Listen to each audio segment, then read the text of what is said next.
안녕하세요. 오늘은 정말 행복한 삶을 살기 위한 구체적이고 실용적인 방법들을 함께 알아보겠습니다.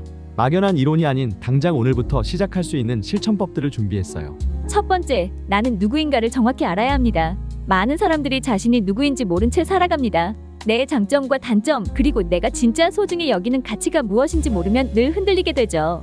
구체적으로 어떻게 할까요? MBTI나 빅5 같은 성격 유형 검사를 받아보세요. 16 Personalities나 Trudy 같은 사이트에서 무료로 할 수 있어요. 결과를 단순히 보고 끝내지 말고 노트에 정리해두세요. 매일 아침이나 잠들기 전에 한 줄만 써보세요. 나는 오늘 무엇을 원하는가? 일주일 뒤에 다시 읽어보면 반복되는 키워드들이 보일 거예요. 그게 바로 당신의 진짜 모습입니다. 두 번째, 무엇이 나를 행복하게 하는지 구체적으로 알아야 합니다. 막연하게 행복하고 싶다고 말하지 마세요. 행복을 행동 단위로 쪼개야 실천할 수 있어요. 예를 들어 따뜻한 커피 한 잔 마시기, 좋아하는 친구와 전화하기, 아침 햇살 받으며 산책하기 같은 것들 말이에요. 스마트폰 메모장에 나만의 행복 리스트를 10개 이상 적어보세요. 그리고 매일 밤 기쁨 일기를 써보세요. 오늘 기분 좋았던 순간 3가지만 적으면 됩니다. 왜 기분이 좋았는지도 함께 적으면 나 자신을 더 잘 이해하게 될 거예요. 세 번째, 건강 루틴을 최우선으로 두세요. 몸이 지치면 감정도 쉽게 무너집니다. 가장 기본적이지만 가장 실천하기 어려운 부분이죠. 수면부터 시작해보세요. 최소 7시간은 자고 기상시간을 고정하세요. 수면 앱을 활용해서 패턴을 체크해보는 것도 좋아요. 운동은 거창하게 생각하지 마세요. 하루 15분만 걸어도 충분합니다. 점심시간이나 퇴근 후 시간을 미리 정해놓고 알람을 설정해보세요. 식습관도 조금씩 바꿔보세요. 가공식품을 줄이고 제철 음식을 먹는 것부터 시작하면 됩니다. 네 번째, 관계를 정리하고 의미 있는 연결을 만드세요. 독이 되는 관계는 과감히 멀리하고 진짜 소중한 사람들과는 더 깊은 연결을 만들어야 합니다. 매달 한 명에게 진심 어린 안부 메시지를 보내보세요. 단순한 안부가 아니라 그 사람을 생각하며 쓴 진짜 메시지 말이에요.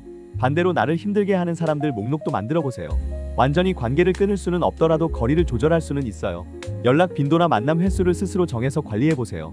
다섯 번째, 작은 성취를 반복하세요. 목표는 크지 않아도 됩니다. 작은 승리의 경험이 쌓이면 큰 행복감을 느낄 수 있어요. 매일 아침 오늘 할 일 3가지만 정해보세요. 그리고 완료할 때마다 체크 표시를 하세요. 이 작은 체크 표시가 주는 성취감을 무시하지 마세요. 자기 전에는 오늘의 성장 한 줄을 적어보세요. 아주 작은 것이라도 괜찮아요. 스스로를 칭찬하는 습관을 들이는 게 중요합니다. 여섯 번째, 소비가 아닌 창조에 투자하세요. 단순히 소비하는 삶보다 무언가를 만들어내는 행위가 자존감과 행복을 함께 올려줍니다. 글쓰기부터 시작해보세요. 하루 한 문장 일기도 좋고 SNS에 짧은 글을 올리는 것도 좋아요. 스마트폰으로 일상을 기록하고 간단하게 편집해보는 것도 창조 활동이에요. 그림을 그리거나 악기를 배우는 것도 좋습니다. 유튜브나 온라인 강의를 활용하면 무료로도 충분히 배울 수 있어요. 완성도는 신경 쓰지 마세요. 과정 그 자체가 중요합니다. 완벽하지 않아도 괜찮다는 문구를 눈에 잘 보이는 곳에 붙여두세요. 이 마인드가 창조 활동을 지속하게 해줄 거예요. 7번째, 기대치를 줄이고 감사를 키우세요. 불행은 기대와 현실의 차이에서 옵니다. 기대치를 현실적으로 조정하는 것만으로도 훨씬 만족스러운 삶을 살 수 있어요. 매일 감사한 일 3가지를 적어보세요. 거창한 것이 아니어도 괜찮아요. 따뜻한 침대, 맛있는 식사, 웃어준 사람 같은 일상의 작은 것들도 충분합니다. 명상 앱을 활용해서 5분간 호흡 명상을 해보세요. 지금 이 순간에 집중하는 연습을 하다 보면 불필요한 걱정과 기대에서 벗어날 수 있어요. 산책할 때는 잠시 휴대폰을 끄고 주변 소리와 감각에 집중해보세요. 이것도 훌륭한 마인드풀리스 연습입니다. 8번째, 돈에 대한 건강한 태도를 가지세요.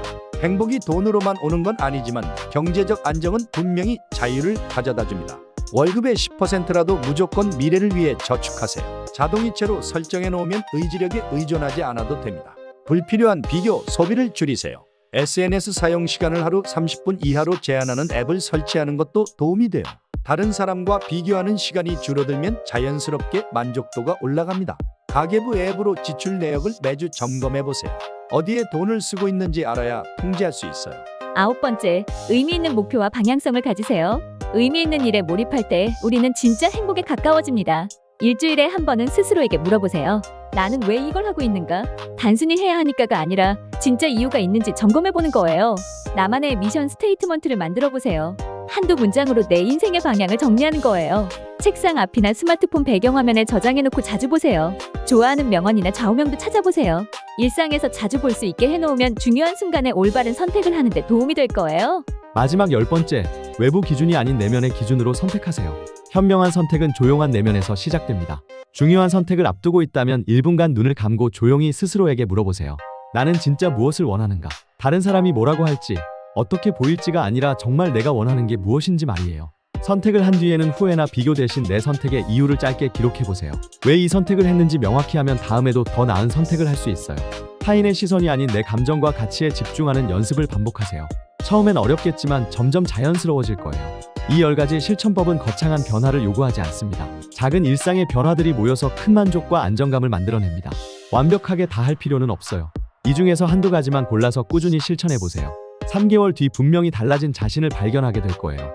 오늘부터 시작해 보세요. 행복은 멀리 있는 게 아니라 바로 지금 이 순간, 여러분의 작은 선택에서 시작됩니다. 여러분의 행복한 변화를 응원합니다.